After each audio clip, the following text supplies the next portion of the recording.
यहाँ पे प्रशांत किशोर आ चुके हैं और महिलाओं की भीड़ जो है और लोगों की भीड़ जो है काफ़ी है यहाँ पे और काफ़ी देर से ये लोग जो है यहाँ पे इंतजार कर रहे हैं, यहाँ पे आए हुए हैं, महिलाओं से बात करते हैं।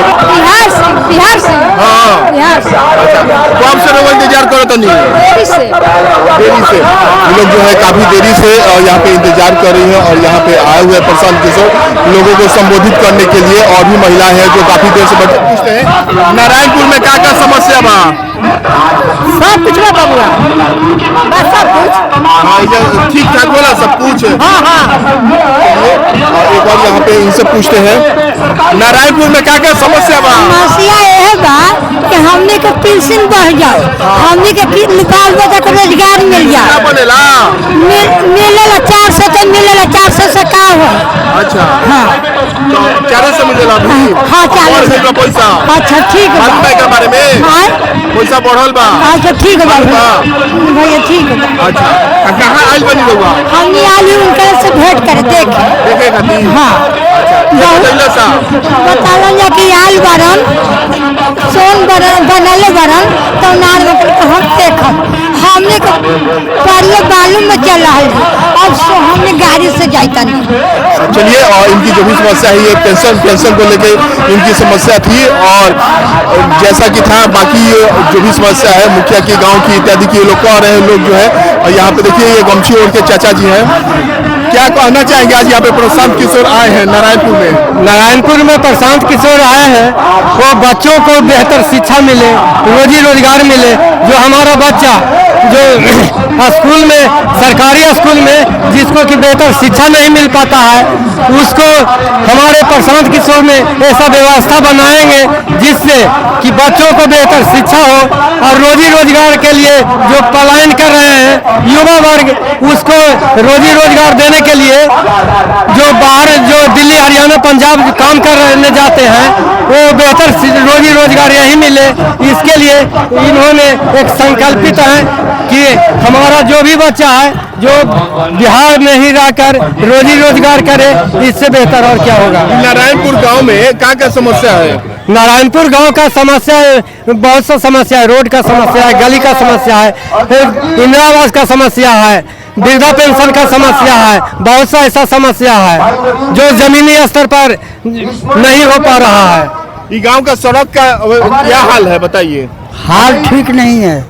ठीक हाल नहीं है? नहीं है। मतलब लोग कैसे जाते हैं? अब गड्ढा गुड्ढी में गाड़ी भी जाता है, आदमी भी जाता है। तो सड़क क्या बनवाएगा? सड़क कौन बनवाएगा? आप बनवाइए। नहीं पता है आपको? नहीं। चलिए देखिए यहाँ के लोगों को ये भी नहीं पता है कि यहाँ की सड़क या नाली गली का निर्माण कौन करवाएगा, कौन आदमी बनाएगा, ये भी हम लोग को नहीं पता है। सड़क सब खराब हुआ। अच्छा यहाँ पे प्रशांत किशोर से क्या उम्मीद लेकर आए हैं आप? उम्मीद लेकर आए हैं कि ये सड़क और शिक्षा ये सब देंगे। हाँ चलिए लोग जो है यहाँ से काफी उम्मीदें लेकर आए हैं। मतलब भाई हम यहाँ पर बिहार की बात करने आए हैं और आपकी चिंता ये है कि राहुल गांधी की उपलब्धि क्या है और क्या नहीं है।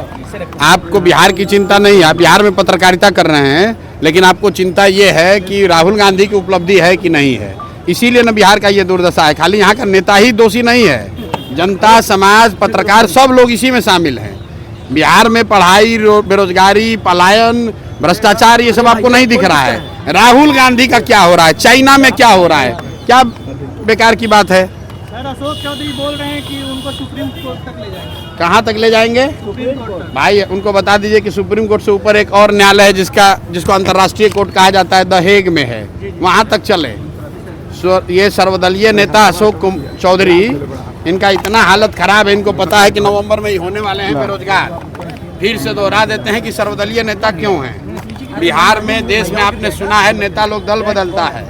ये सर अशोक चौधरी ऐसा नेता है कि एक ही टाइम में सारे दल में है। बाबूजी कांग्रेस में, खुद जदयू में, बेटी लोजपा में और बाद उन्हीं के शब्द में आरएसएस भाजपा में।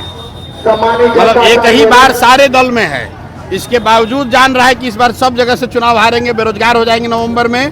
तो 56 साल की उम्र में बताइए, बिना एग्जाम के बिना इंटरव्यू के कि भाई साहब पटना यूनिवर्सिटी में हो गए प्रोफेसर। आप बताइए बिहार में आज तक आपने सुना है कि बिना पढ़ाई के बिना परीक्षा के, बिना इंटरव्यू के पटना यूनिवर्सिटी में हो गए प्रोफेसर। कोई पूछने वाला नहीं है। बिहार का लड़का सब बेरोजगार पढ़ लिख कर घूम रहा है JRF करके। आई फर्जी कहाँ से PhD करके नियम कानून बदलवा के प्रोफेसर बना है। अब आप बताइए कि MLA रहेंगे कि मिनिस्टर बनकर काम करेंगे कि पटना यूनिवर्सिटी में जाकर पढ़ाएंगे। हर जगह से कुछ नहीं करेंगे, खाली लूटेंगे। प्रशांत जी, आज आपने जहाँ पे रैली की है, ये लेफ्ट का गढ़ माना जाता है। किसका? लेफ्ट का गढ़ माना जाता है। भाई मेरे ऐसा है, ये जो आप लोग टर्मिनोलॉजी यूज करते हैं, लेफ्ट का गढ़, राजद का गढ़, भाजपा का गढ़, कोई किसी का गढ़ कुछ नहीं है। जनतंत्र में, लोकतंत्र में जनता मालिक है। जनता का गढ़ है। जनता जिसको तय करेगी, जिस पर बटन दबाएगी वो राजा बनेगा। गढ़ और किसी का कुछ नहीं होता है। बीजेपी के लीडरों का आरोप है कि आप पैसा कहाँ से ला रहे हैं? बीजेपी के किसी नेता से आप पूछे कि बीजेपी के पास पैसा कहाँ से आता है? जिसे लोग बीजेपी को डोनेशन चंदा दे रहे हैं, उसे प्रशांत किशोर को लोग चंदा डोनेशन दे रहे हैं। विवाद छिड़ गया है, तेजस्वी यादव लगातार वक्फ बोर्ड पर एक बार फिर से। कहाँ विवाद छिड़ा है? कहाँ विवाद छिड़ा है? भाई वक्फ बोर्ड का पूरे देश में विरोध हुआ, उसके बावजूद सरकार ने कानून बना दिया है। अब तेजस्वी यादव के कहने से, उनके चिल्लाने से तो कुछ होने वाला है नहीं।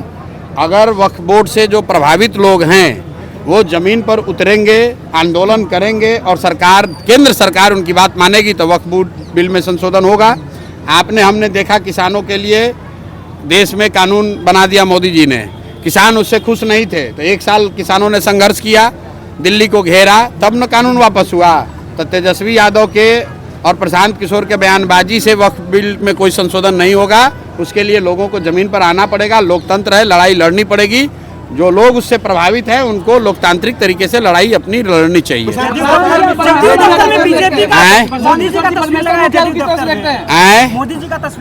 मोदी जी का तस्वीर लगा जदयू दफ्तर में। नवंबर के बाद जदयू दफ्तर बीजेपी का ही दफ्तर हो जाएगा। पहले ही हमने आपको कह दिया है कि नीतीश कुमार के राजनीति का ये अंतिम दौर है। नवंबर के बाद नीतीश कुमार न मुख्यमंत्री रहेंगे न जदयू दल रहेगा। तो स्वाभाविक है कि उस पर फोटो तो भाजपा वालों का ही लगेगा। कोई गिरेगा, कमजोर कोई होता है तो उसमें जो मजबूत होता है वो कब्जा कर लेता है, तो भाजपा वाले उसको कब्जा करेंगे।